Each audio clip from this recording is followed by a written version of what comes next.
नमस्कार and welcome to Bharat affairs. हाल ही में व्हाट्सएप को लेकर जो कंट्रोवर्सी थी सेंट्रल गवर्नमेंट और व्हाट्सएप के बीच में, और उसके बाद अब जो कंट्रोवर्सी है ये टेलीग्राम को लेकर सामने आ रही है। आपको बताना चाहते हैं टेलीग्राम के सीईओ पावेल दुरोव, इनको यहाँ पर रिसेंटली शनिवार के दिन फ्रांस से इसे अरेस्ट कर लिया गया है। और इसको अरेस्ट करने के बाद में जो आज के टाइम में आर्टिकल्स पब्लिश किए जा रहे हैं कि फ्रांस के जो एयरपोर्ट है, पेरिस एयरपोर्ट के पास में टेलीग्राम के सीईओ पेवेल डुरोव को अरेस्ट कर लिया गया है। और इसको लेकर दुनिया भर में आर्टिकल्स पब्लिश किए जा रहे हैं, और जैसे कि आप यहाँ पर बीबीसी का आर्टिकल्स भी यहाँ पर देख पाएंगे। लेकिन इसके अरेस्ट के बाद में एक जो वर्ड है फ्री स्पीच, इसको लेकर भी काफी ज्यादा चर्चा हो रही है। इस पर भी हम बात करेंगे, और क्यों यहाँ पर टेलीग्राम के सीईओ को यहाँ पर अरेस्ट किया गया इस पर भी हम डिस्कस करने वाले हैं। लेकिन इसके बाद ना एक डिस्कस और छिड़ गई है कि टेलीग्राम क्या ये इंडिया में बैन हो सकता है। तो ये एक सबसे बड़ा क्वेश्चन मार्क है। इस पर भी हम आगे बात करेंगे, इस वीडियो में डिटेल से बात करने वाले हैं। तो शुरुआत करते हैं कि एक्चुअली हुआ क्या है। देखिए, आज के टाइम में टेलीग्राम को यूज करने वाले जो यूजर्स हैं वो 900 मिलियन है, जिसके सीईओ जो है वो पावेल दुरोव है। और इनको यहाँ पर हाल ही में अरेस्ट किया गया है। इनके ऊपर ये एलिगेशन लगाया गया है कि टेलीग्राम जो एज ए मॉडरेट की तरह काम करता है, ये अपनी एप्लीकेशन में इलीगल एक्टिविटीज या हम ये कहें इलीगल कंटेंट, मिस इन्फॉर्मेशन को बढ़ावा दिया जाता है। ऐसे एलिगेशंस टेलीग्राम के ऊपर लगाए जा रहे हैं। यहाँ तक कि ये भी कहा जा रहा है कि जो इलिसिट एक्टिविटीज होती है टेलीग्राम में, ये भी देखा जा रहा है। ड्रग ट्रैफिकिंग को लेकर भी यहाँ बातें की गई है, चाइल्ड एक्सप्लॉयटेशन को लेकर भी यहाँ बातें की गई है। और इन तमाम चीजों को लेकर टेलीग्राम जो है वो कर्व करने को लेकर फेल साबित हुई है। और इसको लेकर यहाँ पर जो फ्रांस की जो अथॉरिटीज है टेलीग्राम के सीईओ को यहाँ पर अरेस्ट किया है। आप सोच रहे हैं टेलीग्राम, वही टेलीग्राम की बात तो नहीं की जा रही जो आप सभी लोग यूज करते हैं। बिल्कुल उसी टेलीग्राम की हम बात कर रहे हैं जो आप और हम सभी लोग यूज करते हैं, जहां पर आप ग्रुप्स बनाते हैं, जहां पर आप चैनल्स बनाते हैं और अपनी कंटेंट को वहां पर जहां स्टोर करके रखते हैं, उसी टेलीग्राम की हम बात कर रहे हैं। लेकिन जो हाल ही में जो अपडेट निकल सामने आ रही है वो आ रही है हार्मफुल कंटेंट को लेकर, इसको स्प्रेड किया जा रहा है इजिली आज के टाइम में टेलीग्राम के जरिए। लेकिन इसको रेगुलेट करने के लिए जो इसके सीईओ हैं ये प्रॉपर तरीके से रेगुलेट नहीं कर पा रहे हैं। जो इलिसिट कंटेंट है इसे हटा नहीं पा रहे हैं, और इसको लेकर फ्रांस की अथॉरिटीज ने ये एक्शन लिया है। और फिलहाल ये अभी अरेस्ट है, और आगे ये कहा जा रहा है फ्रांस की जो अथॉरिटीज हैं कि जो इनकी जो डिटेंशन है आगे और भी एक्सटेंड की जा सकती है। तो सबसे बड़ा सवाल निकलता है कि इनके ऊपर एलिगेशन क्या है। देखिए, रिसर्चर्स ये बिलीव करते हैं कि जो टेलीग्राम है ये एक हॉटबेड बन चुका है क्रिमिनल्स एक्टिविटीज के लिए, जहां पर एक्सट्रीमिस्ट और टेररिस्ट कंटेंट ये और मिस इन्फॉर्मेशन ये शेयर किए जाते हैं। इवन यहाँ पर जो क्रिटिक्स है वो ये कह रहे हैं कि जो क्रेमलिन है, जो रसिया है, उसका लिंक यहाँ बताया जा रहा है, खासकर टेलीग्राम के साथ में। आगे हम इस बात को भी क्लियर करेंगे किस तरीके से कि कैसे यहाँ पर जो रसिया है, रसिया का एक लिंक यहाँ पर टेलीग्राम से बताया जा रहा है। क्योंकि इसको लेकर भी ऐसे आर्टिकल पब्लिश किए जा रहे हैं कि जहां पर कि रसिया कैसे इसमें इन्वॉल्व है। टेलीग्राम के जो फाउंडर हैं इसे अरेस्ट किया गया है, इसको लेकर भी यहाँ पर डिस्कस की जा रही है। इवन कि इस अरेस्ट के बाद में यूके समेत जो यूरोपियन कंट्री है ये भी क्रिटिसाइज कर रहे हैं कि कैसे आज के टाइम में जो यूके में आपने देखा होगा कि रिसेंटली जो वायलेंस देखा गया, जहां पर एक 17 साल का जो बच्चा होता है, 3 बच्चियों के साथ में यहाँ पर इनका निर्मम तरीके से यहाँ पर हत्या की जाती है। ये जो रिसेंट वायलेंस है इसका भी कहीं लिंक जो है वो टेलीग्राम के जरिए जो पूरा वायलेंस है इसे अंजाम दिया गया था। यहाँ तक कि जो फ्रेंच अथॉरिटीज हैं और यूरोपियन यूनियन जो टेक रेगुलेटर्स हैं, इन्होंने भी यहाँ पर कॉन्टेक्ट किया टेलीग्राम से और ये कहा है कि आप जो यूरोपियन लॉज हैं, जो रेगुलेशंस हैं, आप इसके साथ में कॉम्प्लायंस करेंगे with new online content legislations के तहत में। लेकिन अगर हम बात करें टेलीग्राम के बारे में ब्रीफली, तो आज के टाइम में ना पूरी दुनिया इस टेलीग्राम ऐप को यूज करती है, एक्सेप्ट कुछ हम देश को हम छोड़ देते हो, फॉर एग्जांपल चाइना जैसे देश को।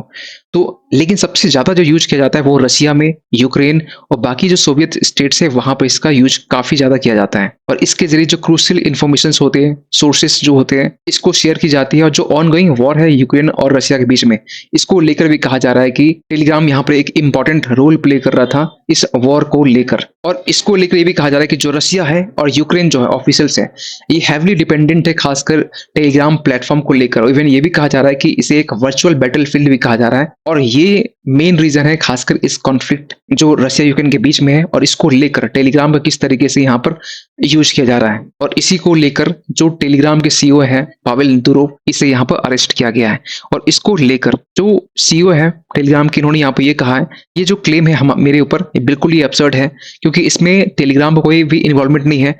जो भी यूजर्स हैं वो इसे इलीगल कंटेंट अपलोड करते हैं या फिर ऐसे मिस इन्फॉर्मेशन यहाँ पर स्प्रेड की जाती है। और उन्होंने साफ साफ ये कहा है कि टेलीग्राम के पास में ऐसी कोई चीज नहीं है जिसे हम हाइड कर सकते हैं। इवन कि इसके बचाव में यहाँ पर इलोन मस्क एक्स सीईओ है, इन्होंने भी यहाँ पर इनके बचाव में ये कहा है कि इसको लेकर जो पावेल द्रोह है ये 20 साल की सजा ये काट सकते हैं, और इनके सपोर्ट में यहाँ पर खड़ा हुआ है। और यहाँ पर ये कहा जा रहा है कि जो इलोन मस्क है वो ये कह रहे हैं कि ये जो अरेस्ट है ये काफी ज्यादा डेंजरस है। ये भी कहा जा रहा है कि इसके जरिए जो फ्री स्पीच है उसको कर्ब करने की कोशिश की जा रही है। लेकिन यहाँ पर सबसे बड़ा मुद्दा ये है कि पावेल द्रोह ये कौन है और टेलीग्राम की शुरुआत किस तरीके से हुई है, और इसको लेकर रसिया जो है क्या रिस्पॉन्स दिया है। देखिए, टेलीग्राम जिसके बारे में कहा जाता है कि ये एक रसियन जुकरबर्ग जो है, यानी कि मार्क जुकरबर्ग जिसके बारे में कहा जाता है फेसबुक के निर्माता, उसी तरीके से टेलीग्राम के जो सीईओ है उसके बारे में कहा जाता है ये एक रशियन जकरबर्ग है। ऐसा इसलिए क्योंकि ये 39 साल के जो ओल्ड रशियन एक बॉर्न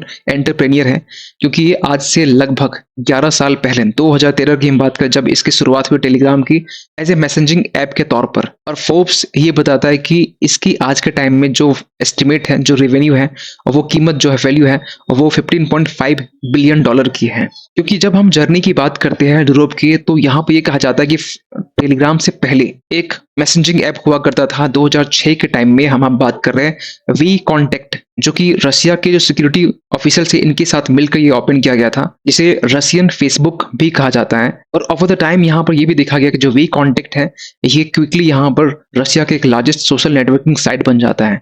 लेकिन कुछ देर के बाद में रशियन गवर्नमेंट और पावेल द्रोह है दोनों के बीच में एक डिस्प्यूट देखा जाता है, खासकर डेटा शेयरिंग को लेकर। और 2013 के टाइम में द्रोह जो है वो लॉन्च करते टेलीग्राम, जो कि मैसेजिंग ऐप होता है जो बेस होती है कि प्राइवेसी के प्रोटेक्ट करने के लिए, और इनक्रिप्ट जो मैसेजिंग होती है जिस तरीके से व्हाट्सएप में सेम फीचर के साथ में ये स्टार्ट किया जाता है। और धीरे धीरे टेलीग्राम जो है ये एक फॉर्मिडेबल कॉम्पिटिटर बन जाता है, जिस तरीके से व्हाट्सएप है, इंस्टाग्राम है, टिकटॉक है, वी चैट जिससे चाइना का है, और मिलियंस ऑफ यूजर्स इसके यूजर्स बनना स्टार्ट हो जाते हैं।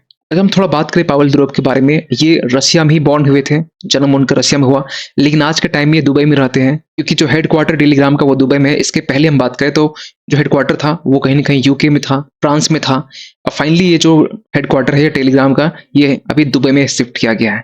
और इनके पास में ड्यूअल सिटीजन है, एक तो यूएई का भी है और फ्रांस का भी इनके पास में ड्यूअल सिटीजनशिप है। लेकिन 2018 के टाइम में रशियन गवर्नमेंट के साथ में एक छोटा डिस्प्यूट होने के बाद में, जब रशिया की गवर्नमेंट ने ये कहा कि आप हमें कुछ डेटा शेयर कीजिए रिगार्डिंग यूक्रेन और कुछ सोवियत स्टेट को लेकर, लेकिन साफ साफ उस समय टेलीग्राम ने मना कर दिया। और इसके बाद में रशियन गवर्नमेंट और यूरोप के बीच में एक डिस्प्यूट देखा गया, और 2018 के टाइम में ही रसिया ने टेलीग्राम को बैन कर दिया अपने देश में। लेकिन ऑफ द टाइम कहीं 2021 के टाइम में इस बैन को हटा लिया गया था, और इसके बाद से लेकर अब तक कहीं न कहीं जो टेलीग्राम को लेकर बाकी जो दूसरे देश है, उनकी जो सरकार है, डेटा प्राइवेसी को लेकर, कंटेंट कंट्रोल को लेकर काफी ज्यादा जो शिकायत है वो कर चुकी है टेलीग्राम के साथ में। और यही टेलीग्राम जो कंपनी है आगे चलकर 2022 के टाइम में, जून के टाइम में, यहाँ पर एक टेलीग्राम प्रीमियम सब्सक्रिप्शन जो पेड सब्सक्रिप्शन वो लॉन्च किया जाता है, और दिसंबर 2022 के टाइम में जो यूजर्स है, पेड यूजर्स, वो 1 मिलियन का हो जाता है। और जब इसे एप्पल ऐप में स्टोर में जब इसे लॉन्च किया जाता है तो जस्ट कुछ टाइम के बाद में जो यूजर्स है वो 2.4 मिलियन स्पीडली ये पहुंच जाता है। लेकिन जो रसिया है इस अरेस्ट को लेकर क्या रिएक्शन दिया है आपको ये जरूर जानना चाहिए। देखिए, फॉर्मर रशियन जो प्रेसिडेंट है दिमित्री जो मेदवेदेव है, जो कि आज के टाइम में ये हेड ऑफ जो रशिया सिक्योरिटी काउंसिल के में भी तैनात है, इनके बारे में ये कहा जाता है कि इन्होंने यहाँ पर ये कहा कि जिस तरीके से रशिया जो गवर्नमेंट है, रशियन गवर्नमेंट के साथ में जो द्रोह है, जो कॉन्फ्लिक्ट देखा गया था, इनकी बात नहीं मानी जा रही थी, उनको लेकर ये वार्न किया गया कि अगर आप लॉ इन्फोर्समेंट एजेंसी के साथ में कोऑपरेट नहीं करते हैं तो ऐसे ही प्रॉब्लम्स जो है वो क्रिएट हो सकता है। मतलब रशिया खासकर इस अरेस्ट को लेकर बिल्कुल भी चिंतित नहीं है। इवन कि कुछ एक्सपर्ट ये भी मान रहे हैं कि इसके पीछे रशिया का भी हाथ हो सकता है। इवन कि इन्होंने यहाँ पे ये भी कहा कि ये एक ही इज मिसकैलकुलेटेड, मतलब ये हुआ कि रशिया से जिस तरीके से ये बाहर गए टेलीग्राम के जो सीईओ है रशियन गवर्नमेंट से बचने के लिए, और उन्होंने ये सोचा आगे जाकर कि दूसरे देश में शरण लेंगे, वहां पर टेलीग्राम को अच्छे तरीके प्रॉपर तरीके से ऑपरेट किया जाएगा, लेकिन ये एक कैलकुलेटेड ये ऑप्शंस था। और इसको ले कहा गया कि ये एक अनप्रिडिक्टेबल और डेंजरस है, क्योंकि जो भी कंपनी जो अपने फादरलैंड के साथ में, मतलब कि अपनी जो जमीन है, अपनी जो जन्म स्थान है, वहां से छोड़कर किसी दूसरे देश में जाता है, अपनी कंपनी को ग्रो करने के बारे में सोचता है, तो उसे ओवर द टाइम कहीं ये रियलाइज हो जाता है कि ये मुमकिन बिल्कुल भी नहीं है। खैर, इसके बाद में एक जो चर्चा है खासकर इंडिया में ये स्टार्ट हो चुका है कि टेलीग्राम क्या इंडिया में बैन होने वाला है। तो इसके बारे में रिसेंटली यहाँ मिनिस्ट्री ऑफ होम अफेयर्स की तरफ से ये बातें की गई है कि अंडर 14 सी, टेलीग्राम जो कंपनीज़ हैं, इसके ऊपर इन्वेस्टिगेशन की जा रही है, जो जाँच है वो आगे चल रही है और यहाँ पे ये भी कहा जा रहा है जो इन्वेस्टिगेशन जो किया जा रहा है इंडिया में खासकर ऑफ़र एक्सटॉर्शंस और गैम्बलिंग को लेकर क्योंकि इंडिया में भी खासकर टेलीग्राम का जो एप्लीकेशन है, इसका काफ़ी ज़्यादा मिसयूज़ किया जाता है। इवन कि बहुत सारे जो पेड कोर्सेज़ होते हैं, इसे इलीगल तरीके से अपलोड किया जाता है। आज के टाइम में तो ये इसे थोड़ा बहुत कर्ब किया गया लेकिन फिर भी इसके ज़रिए जो एक्सटॉर्शंस है, गैम्बलिंग है, ये एक बड़ी चिंता की विषय बन चुकी है और इसको लेकर इंडिया काफ़ी ज़्यादा कंसर्न है। मे बी आगे आने वाले टाइम में टेलीग्राम हो सकता है कि इंडिया से बैन हो जाए। लेकिन एक सबसे बड़ा चिंता का विषय यहाँ पर ये बना रहता है कि व्हाट्सएप को लेकर भी जो सेंट्रल गवर्नमेंट है, इनके साथ यहाँ पे एक डिस्प्यूट देखा जा रहा है। इवन टेलीग्राम को लेकर भी यहाँ पे इन्वेस्टिगेशन की जा रही है। तो यहाँ पर क्या इसका कोई अल्टरनेटिव है? तो ये एक सबसे बड़ा क्वेश्चन मार्क बनने वाला है। लेकिन इसको लेकर आप क्या सोचते हैं? कमेंट कीजिएगा और जाते-जाते एक क्वेश्चन आप सभी के लिए हाल ही में यहाँ पर इंडिया ने इनिशिएट किया है first comprehensive survey of high risk glacier lakes. आपको बताना है कि ये जो इनिशिएटेड है, ये कहाँ पर किया गया, किस स्टेट में किया गया? आपके पास ऑप्शन अरुणाचल प्रदेश, आसाम, उत्तराखंड या फिर हिमाचल प्रदेश। सही आंसर कीजिए कमेंट सेक्शन पे। मिलते किसी अगली वीडियो में, तब तक के लिए थैंक यू सो मच।